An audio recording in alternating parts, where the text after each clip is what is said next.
Hello everybody and welcome back to World of Warships Legends. My name is Spartan Elite 43 and tonight we are looking at our first chance to check out the Okhotnik.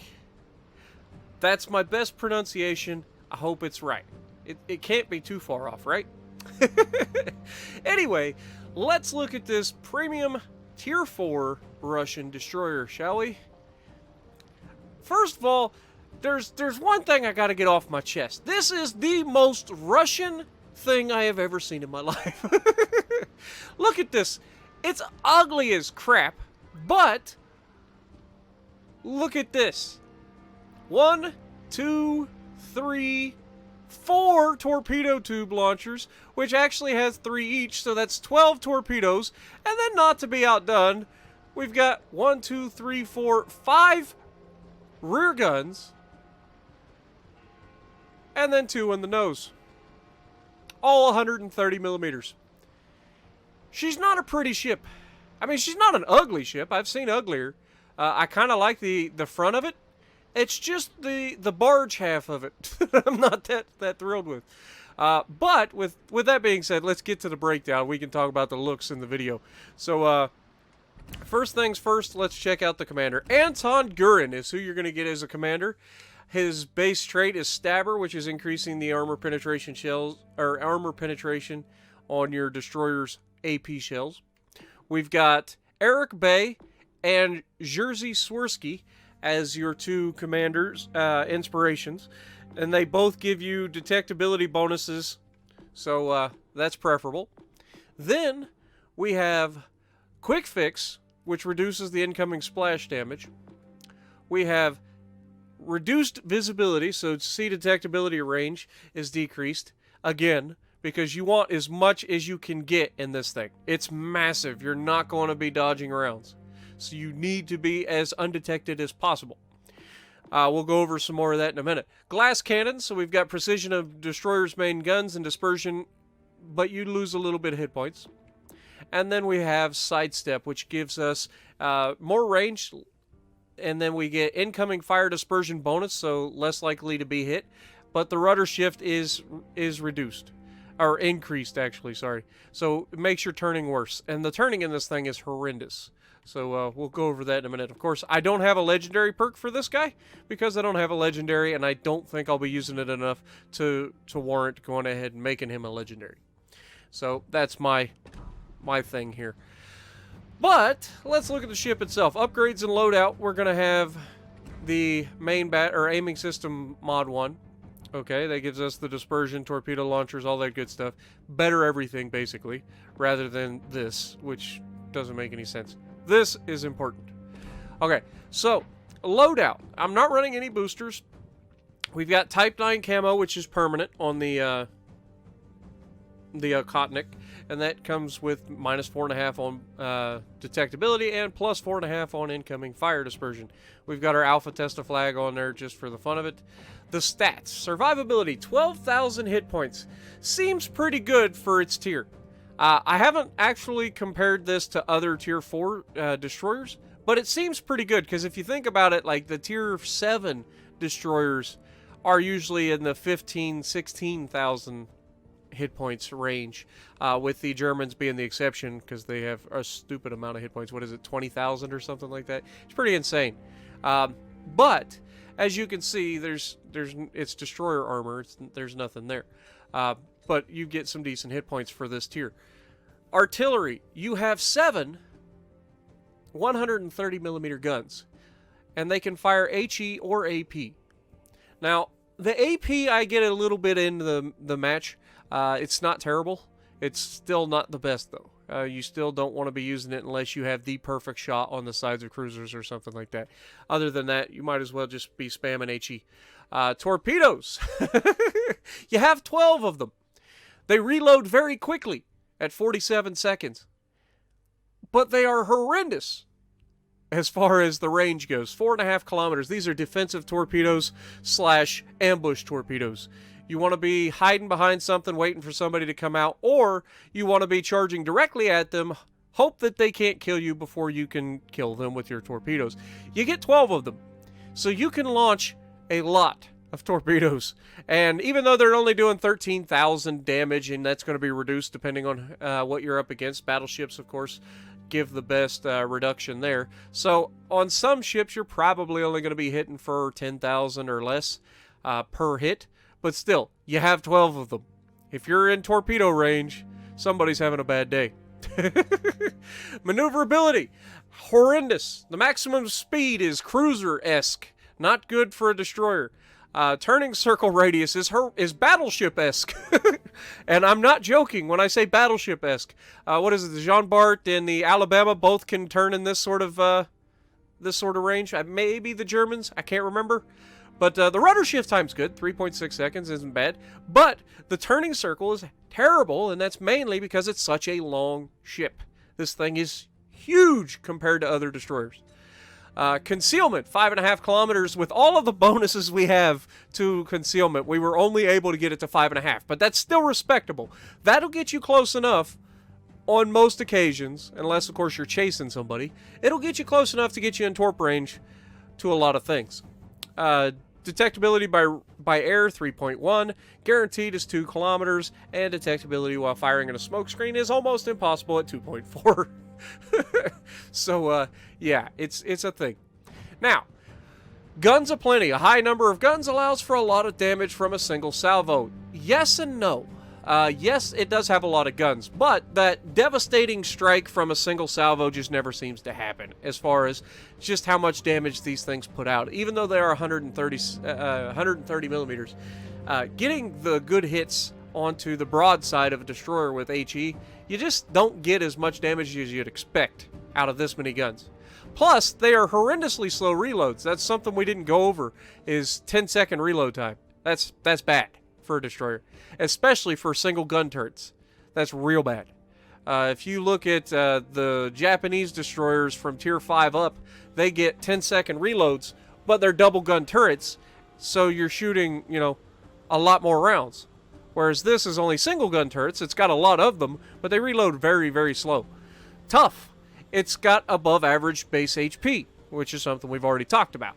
Sluggish aim. It is pretty slow main battery traverse. So maybe you could think about going the main battery traverse equipment, but still I prefer the dispersion and, well aimed shots. You're not going to have to struggle too much in a destroyer to worry about sluggish aim, but if you're that close, somebody's getting torped. You know what I'm saying? You got 12 torpedoes. It's hard to miss, even though I do. It's hard to miss when you're in 4.5 kilometers and you got 12 of them. And now, an original project for a unique large destroyer that was created during World War I to remedy the lack of modern cruisers in the Russian Navy. The ship's dimensions, too big for her type, allowed her to carry multiple guns and torpedo tubes. And that is the pride and joy of this ship. The bow, sexy. The rest of the ship, not so much. But all of the equipment at your disposal, and by equipment I mean 7 guns at 130 millimeters and 12 torpedoes to dish out, and they are center line torpedoes, which means you can launch them off either side of your ship. It's fantastic. Now, with that being said, let's get to the gameplay. Alrighty, so let's start off by saying one thing. This thing is cumbersome. It is unwieldy.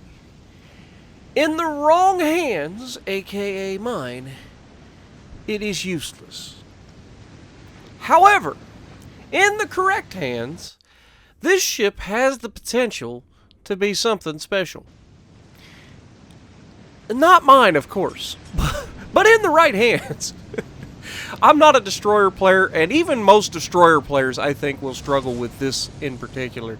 It's going to take a special mindset to play this thing the right way. But I will say this. It is fun, even when you screw up.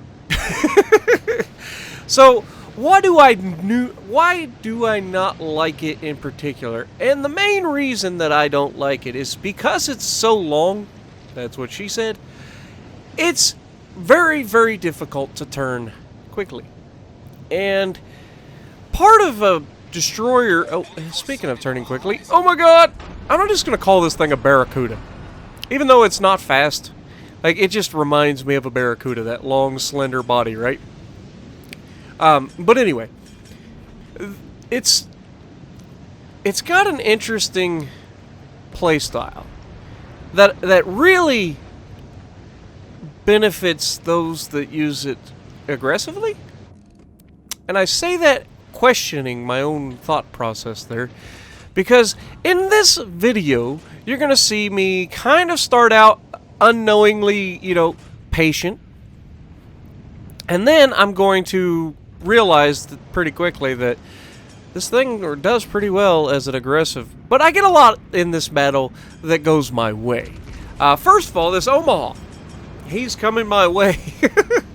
I have high explosive loaded. I'm going to go ahead and fire high explosive at him. Notice I've already popped my smoke screen, and I am completely hidden. But it's an Omaha, so I go ahead and I load the armor piercing. Now, we are only 6 kilometers away. He is slightly angled here, but it's 130 millimeter guns. I figured I'd be able to punch through. I was incorrect. We were overpinning him somehow with 130 millimeter guns. Overpinning an Omaha. Really? But it is what it is. Sometimes you win, sometimes you lose. It just, you know, we weren't the one that took all of his health, but we did hit him. And he's trying to run away from our teammate, who I believe is in a Marblehead. And that leads him right into our trap. And we get our first kill. So, 4,000 damage, 10 hits. Okay, not bad.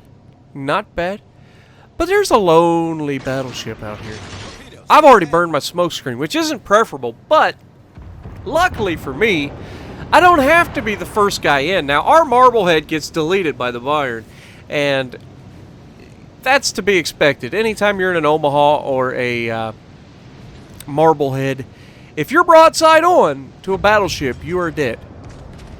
You have a chance if you're battle tanking, but anything less than that and you're dead. So we go ahead and switch back to high explosive, and this is where that super long reload really hurts this thing. I don't have ability to spot right now. I don't want to pull out and get shot. And you can see I'm just going to go Dooga Dooga mode to see if that helps the reload feeling. And it really doesn't. It really does not help at all. We hit the top of the mountain here. But overall, it's lackluster. Now, we've got 30, you know, another 3,200 damage off of those high explosive salvos, but it's not quite what we're here for. We're in a destroyer. We're not a cruiser. Let's push. Now, luckily, our teammate in the destroyer has kind of pushed in first. He's in a T-22, and he is now much closer than we are. He launches his torpedoes, and that's going to make the Bayern turn. Now, he did so while detected the entire time. So, Bayern is turning, and our teammate lays a smoke screen. He has blown his entire load. He has no way of dealing with this battleship at this moment. However, he does have the ability to spot the battleship for me using his radar. Or sonar, whatever you call it, right? I think they get it. Anyway, this is where I find out that I not only have 3, but we actually get 4 torpedo tubes. I thought we only got 3. And unfortunately, for the battleship, these may not be the biggest torpedoes. They may not be the strongest torpedoes, but what they lack in power, they make up for in speed and abundance. Basically, you throw enough crap at the wall, it's going to hurt eventually. I don't think that's how the saying goes, but you get what I'm saying. Now, this is where the speed really hurts this ship. Now, as you can see, we're running our engine boost. We've got 25 seconds left of the engine boost, and we are topped out at a whopping 36 knots. We're getting a little bit faster. As you can see, anytime we turn, all our speed dissipates. Like, it just eats your speed every time you turn anywhere. This long body just does not like to go anywhere other than straight ahead. If you start veering off course, you bleed all that speed away. And as you can see, without the engine boost running, we're dropping quickly back down to the 34.5 knot range. And that is not good for a destroyer. So it's very slow. And very, very slow indeed. But I am anticipating, as you can see ahead of me on the minimap, there are 2 destroyer icons that are up here that are no longer spotted, but their last known was ahead of us. Our last known was heading towards this base, and now we are capping the base. Put 2 and 2 together, and you can kind of understand pretty quickly that there is going to be a destroyer battle very, very soon. One that I am fairly confident I am going to win, because I have 7 guns and I have 12 torpedoes. Surely I couldn't screw it up, right? Now, remember, we're not the stealthiest thing in the world. We've got our detection down to about 5.5 kilometers, but that's still worse than Japanese destroyers. But if I'm sailing towards a Japanese destroyer, we're going to find each other eventually. And this Fubuki opens fire first and immediately takes evasive maneuvers, and we put the most lackluster salvo I've ever seen here. And now we just start spamming torpedoes in every direction imaginable, hoping that we catch him off guard and that he can catch something. We were wrong. And so, guns it is. Now remember, we have to turn away. Why do we turn away? Because he's got torpedoes too, and we don't turn very well. So we have to be very careful and very... What's the word? The word I'm thinking of... Oh my god, get the tail tucked in! Okay, we're good. We're good? Remember, turning sucks. Oh my god, you're turning right back in front of more torpedoes. Spartan, what are you doing? Get out of there! It's fine. But not even close on this one. Right? But those fast-firing torpedoes and speedy torpedoes allow you to put a lot of torpedoes downrange very quickly, and unfortunately for the T-22, good thing it's not PC, because he just ate all of them. But we get 9 torpedoes into that smoke screen. If he's still sitting in there, he's about to have a bad day. Wait for it. Really? Nope, we got him. We got him. Down he goes. Fubuki was sitting in the smoke screen, and that gives us our second torpedo kill of the game. We got 1 kill with our guns and 2 kills with torps. Not bad. Now, I know this isn't a full showcase of what this thing is capable of, but I feel like we did enough in this match to kind of show off the goods and the bads of the ship, and that's why I wanted to show this particular match to you. Now, what I should have done is recorded all of the matches that I had after this match, where I tried to get amazing games and ended up getting obliterated because I'm a blubbering idiot. The problem with not being able to turn in a destroyer is that you run into stuff a lot.